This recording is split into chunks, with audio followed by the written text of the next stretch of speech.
Ikaze kuri Altare TV, ndakwegereje mu izina rya Yesu Kristo wa Nazareti. Wowe ugezeho bwa mbere ndagusaba inkunga yo gukanda akantu gatukura kanditseho subscribe kugira ngo ijambo ry'Imana rijye rikugeraho mu buryo bworoshye, kandi n'inkunga rwose ibikomeye nawe ubutanze ku murimo w'Imana, kubera yuko ubaye umukandida ukumva ijambo ry'Imana. Nitwa Reverend Nsaguyamiel, rero mbata ya Kristo kandi inshuti yanyu igukunda. Guhaye ikaze ntukabure kuri Altare TV. Reka nsengero tuganire ijambo ry'Imana. Imana kize ku mutima, uhanuza Imana impaye ngo guhanurire wowe ukibashije kuburyume ku mukabazima. Mana, ndagushimiye kubw'uyu mwanya, ndagushimiye kubwira ijambo, ndagushimiye bw'ubuhanuzi. Emera bugere kuri nyirabwo, guhindura ibyanze guhinduka, yakira ibye, bimutere kugushima no kukunezererwa mu izina rya Yesu Kristo, amen. Ngiye gusoma ibyahishuwe 21:5, ndageza hepfo gatoya. Ni umwuka w'Imana yampaye kuganiraho cyangwa se guhanuraho muri iki gitondo. Ndagira ngo iri jambo wumve ko ari ryawe, urigira iryawe, rihita rihindura ubuzima bwawe. Umenye igihe ryabikoreye. Iyicara kuri ya ntebe iravuga iti, dore byose ndabihindura bishya. Kandi iti, andika kuko ayo magambo ari ayo kwizerwa n'ay'ukuri. Kandi iti, birarangiye. Ni njye Alpha na Omega, itangiriro n'iherezo. Ufite inyota nzamuhera ubuntu kunywa ku isoko y'amazi y'ubugingo. Unesha azaragwa byose, nanjye nzaba Imana ye, nawe aba umwana wanjye. Ariko abanyabwoba n'abatizera n'abakora ibizira n'abicanyi n'abasambanyi n'abarozi n'abasenga ibishushanyo n'abanyabinyoma bose, umugabane wabo uzaba mu nyanja yaka umuriro n'amazuku, ariyo rupfu rwa kabiri. Mwakire neza ijambo ry'Imana. Iyicaye kuri ya ntebe iravuga iti, dore byose ndabihindura bishya. Ndagira ngo nkubwire ngo wowe utegereje Imana, uhanze amaso Uwiteka Imana, uyu mwanya none aha ngaha, cyangwa mvuge ngo muri iki gitondo, hari ibintu Imana ije guhindura ku buzima bwawe. Hari ibintu byari bishaje ku buzima bwawe, hari ibintu byari bishaje mu rugo rwawe, hari ibintu byari bigushajeho nawe ubwawe, ariko Uwiteka Imana yemereye kuzaho guhindura bishya. Nasomye ijambo rirambwira ngo iyi Mana ni Imana igirira imbabazi igomba kuzigirira. Ndagira ngo nkubwire ngo uko ubibona kose mu rugendo urimo, uko ubona ibibazo birimo bicanga abantu b'Imana cyangwa se n'abandi bantu bose muri rusange, ariko hari abagomba kugirirwa imbabazi.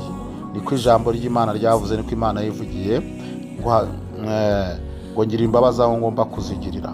Ndagira ngo nkubwire ngo rero ugire ubuntu kumvira ijambo ry'Imana, rikurure cyane urigire iryawe, kuko nta mahirwe yo kuba uryumvishe, kuko Imana ikugira imbabazi. Ije kuguhindura ibintu byari bishaje ku buzima bwawe, ije guhindura ibintu byari biri mu rugo rwawe nawe byakunukiraga bitari kubereye byiza, ije guhindura ubuzima wari ubayemo, ije kubuhindura bushyashya. Kandi resi deko taki deko, amateka yawe yarashaje, amateka yawe nawe yarakwanitse ku musozi. Imana irimo irambwira ngo ije kuyahindura amashyashya. Kuba ubumvishe iri jambo ukaritega amatwi, ukaba ugize inzara n'inyota, ukamwuka akakwemeza kuryumva, ni igihe cyawe cyo guhindurirwa ubuzima, kuko imbabazi zawe z'Uwiteka Imana zikugezeho. Uwiteka Imana akongera akavuga ati, kandi Uwiteka akongera avuga ati, kandi ati, hariho akajambo kavuga ngo ati nakemeza yuko ari Uwiteka Imana ukomeje kuvugana nawe. Andika kuko ayo magambo ari ayo kwizerwa n'ay'ukuri. Yesu nashimwe cyane. Aya magambo Imana iri kuvugana nawe, ushobora kuba aragiye uhura n'abahanuzi b'ibinyoma bagenda, kuko mu Bibiliya bivuga hariho abahanuzi b'ibinyoma, hariho n'abahanuzi bahanura ukuri. Ndagira ngo nkubwire yuko rero we wari uvuye ku Mana, ukaba uzi ko Imana itakivuga, ukaba wari utegereje Imana ukabona nta ikibaho, kubera ko wagiye uhura n'abahanuzi b'ibinyoma, uyu munsi Uwiteka Imana kugira imbabazi, arakubwiye ngo andika ko ibintu avugiye muri iri jambo ari iby'ukuri. Reka nkubwire inshuti yanjye, turahanura tukerekwa akantu gatoya, ariko ni ukuri ubuhanuzi butajya buvangirwa rwose, ni ubuhanuzi bw'ijambo ry'Imana. Ubundi buhanuzi tugenda duhanura tuba tweretswe akantu gatoya, ariko ubuhanuzi bw'ijambo ry'Imana ntiburangira, ni bukuru cyane kandi ni bugari cyane. Umva rero uko Uwiteka Imana avuganye nawe ngo andika kuko ayo magambo ari ayo kwizerwa n'ay'ukuri. Aya magambo Imana ishyize muri iri jambo ni ay'ukuri, ndagira ngo uyatege amatwi uyakurure ayawe uyagira ayawe. Ni ukuri Imana ije guhindura ibyo byari bishaje, Imana ije gukura mu buzima bwari bushaje. Imana igukuye topini resi deko takideko, ahantu wabonaga nawe hashobora kukugwira hashaje, resi deko takideko. Imana ije gukura ahantu hashaje hirwaga hakuriza. Imana irabibonye ko topini resi deko nawe utari uriho neza, ariko Imana ije guhindura ubuzima. Yesu nashimwe. Kandi iti ni Imana iri kubivuga, ntabwo ari njyewe, ni Imana iri gukora muri njyewe. Birarangiye resi deko takideko. Ni ukuri hari ibintu Imana irangije ku buzima bwawe, hari imanza irangije ku buzima bwawe, hari umuborogo irangije ku buzima bwawe, hari ubuzima bubi irangije ku buzima bwawe, kuko ni Imana topini yemeye kukugirira imbabazi. Ni njye Alufa na Omega, ni Imana ibivuze, yitwa Alufa na Omega. Itangiriro n'iherezo. Ni ukuvuga ngo topini resi deko, ukiri mu nda mama wawe, ukiri urusoro, iyi Imana yari ikuzi, ndetse inanakuzi kuva kugeza aho uzavira muri iyi si. Bishatse kuvuga ngo rero imbabazi zayo zururutse topini resi deko, hagati byitambitsemo biravunagurika. Urugendo rwawe rwose kuva ukiri mu rusoro, kuva ukigera mu isi kugera ku iherezo ry'uzavira mu isi, Imana topini resi deko irwivanzemo. Niyo Alufa na Omega rero niyo ivuganye nawe.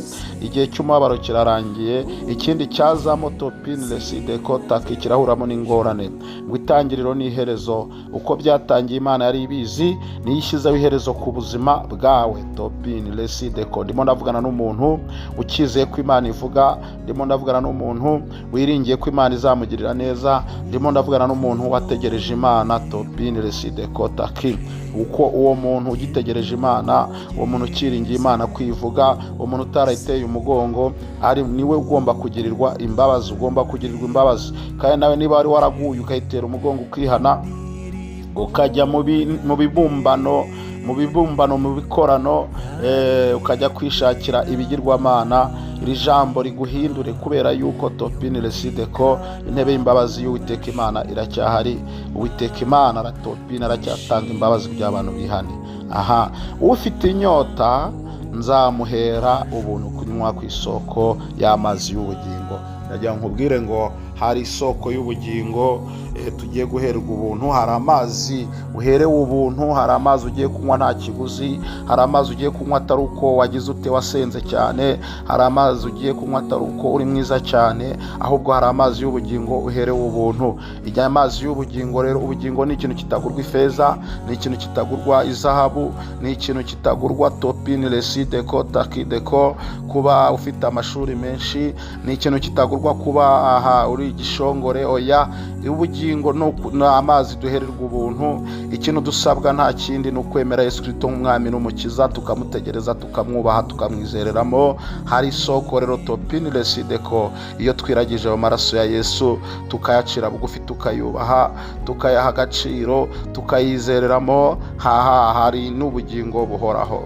Yesu topini resi deko akomeje avuga ngo unesha azaragwa byose resi deko, nanjye nzaba Imana ye, nawe abe umwana wanjye resi deko. Najya nkubwire ngo wategereje Imana rero, wowe ukinihira Imana, ntago uri mu nzira mbi, ntago uri imburamukoro, ntago topini resi deko takideko wataye umutwe nk'uko baba bakubwira. Bihorere wibahanga amaso, hanga amaso ku musaraba. Amajwi akubwira ngo hirya no hino ibyo bintu urimo n'ibikina ya Satani, hanga amaso ku musaraba, utumbire umubyeyi mwiza, kuko ngo hari umugabane wo kuba umwana w'Imana topini resi deko taki.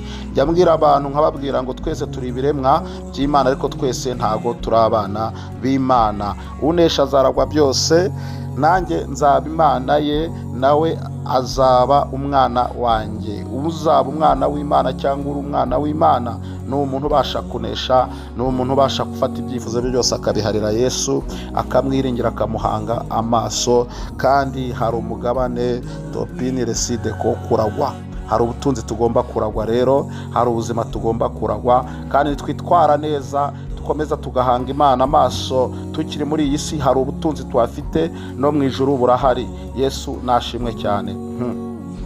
Ngo ariko abanyabwoba n'abatizera, reka nkubwire ufite ubwoba, hagarika umutima uyu mwanya none ahangaha, uve mu mbaraga z'ubwoba, kubera ko bo ni abadayimoni, winjire mu mbaraga Topini Reside ko zo gushira amanga, Reside ko taki. Rega byamaze guhinduka bishya, ongera Topini uzamure imbaraga zo kwizera, kubera ko ngo abanyabwoba n'abatizera, ngo n'abakora ibizira, ikintu bita kugira ubwoba cyangwa no kutizera ni ikintu Imana ibona ni kibi cyane. Ibaze ko kuba utizera cyangwa se ugira ubwoba, Imana iguhuza cyangwa se ikagukira ku gipimo gihwanye n'abakora ibizira, n'abicanyi, n'abasambanyi, n'abarozi, n'abasenga ibishushanyo, n'abanyabinyoma bose. Umugabane wabo bose uzaba mu nyanja yaka umuriro n'amazuku, ariyo rupfu rwa kabiri. Yewe Imana tubabarire cyane, wowe mukristo ujya mu ijuru ukaba udafite kwizera, ukaba uri umunyabwoba. Ni ukuri urumva ahantu Imana igipima igupimaho. Irimo iragupima kuki? Irimo iragupima Topini Reside ko ku n'umuntu ukora ibizira, n'umuntu w'umwicanyi, n'umuntu ugira ute Reside ko takide ko, n'umusambanyi, ikagupima ikakugeranya n'umurozi, ngo n'abasenga ibishushanyo, n'abanyabinyoma bose. Ndagira ngo rero mukristo ujya mu ijuru, cyangwa se wowe ushaka Imana, iby'Imana birasaba guca bugufi, ukagendana nayo, ukumva ikikubwira, ukayubaha cyane, kuko mu kuyubaha harimo ijwi ryayo, mu kuyubaha harimo kukugira inama, mu kukuyubaha Topini Reside ko taki niho Imana ibasha kuguhera icyerekezo, ukabasha kuva muri uyu mugabane. Biragatsindwa rero kuba uri umukristo uri umunyabwoba, biragatsindwa rero kuba uri umukristo utizera, kubera yuko icyo gihe iyo utizera uba urutwa n'abandi bakora ibizira, cyangwa se n'abicanyi n'abasambanyi, kubera ko nawe Topini Reside ko bya bindi nyine ntubuze ibyo urimo, ahubwo ni wowe urimo utukisha izina ry'Uwiteka Imana, kubera yuko iyo utizera mu bantu b'amaganya, nawe ujya mukaganya. Usanze baganyuraganya, mu batizera usanze bavuga ngo Imana buriya ngo ibaho, nawe rero kubera yuko niyo uri umukristo kandi utagira kwizera, nawe ushidikanya kwibaho. Iyo wigeze mu bakora ibizira nawe urabikora. Iyo ugeze aho baroga n'ubundi uravuga se ngo ubundi ngo Imana igihe nayitegereje iri he, ukaba ubaye umurozi. Niyo mpamvu Bibiliya yafashe Topini Reside ko taki umuntu w'umukristo witwa umukristo, cyangwa se umuntu witwa ko arasenga, cyangwa se Topini Reside ko yabona utizera ikakugereranya n'aba bantu bose twakwita ngo ni abanyabyaha. Imana ikubabarire cyane rero, igushyire hejuru kongera kwizera Reside ko takide ko, kubera yuko hari ibintu bya Imana yamaze guhindura bishyashya. Hari ukuntu Imana ije kukugirira neza, hari Imana ije Topini Reside ko guhindura ubuzima bwawe. Reside ko taki. Imana rero uce bugufi kimara kumvira ijambo, wace bugufi ubwira Imana ngo Mana nyongerera kwizera, kandi umare ubwoba, kugira ngo ibi bintu Data yateguye ku buzima bwawe, ibintu Data bishyashya ashaka kuguha, ibintu Data yakubwiye ngo wandike, kuko ayo magambo ari ayo kwizerwa, kugira ngo bitahe mu rugo rwawe, bitahe mu buzima bwawe. Imana iguhindura amateka. Reside ko takide ko. Ariko abantu b'abarozi n'abasenga ibishushanyo n'abanyabinyoma bose, umugabane wabo uzaba mu nyanja yaka umuriro n'amazuku, ariyo rupfu rwa kabiri. Ndagira ngo rero niba nawe wumvaga hari ahantu bitameze neza, wihane Topini Reside ko, kugira ngo iyi nyanja n'amazuku n'urupfu rwa kabiri bitazakugeraho. Ariko ku muntu wategereje Imana, ku muntu uhagaze neza, ku muntu wiyumva mu mutima utamucira urubanza, ku muntu wumva ko ahagararanye na Kristo, hari Topini Reside ko taki. Hari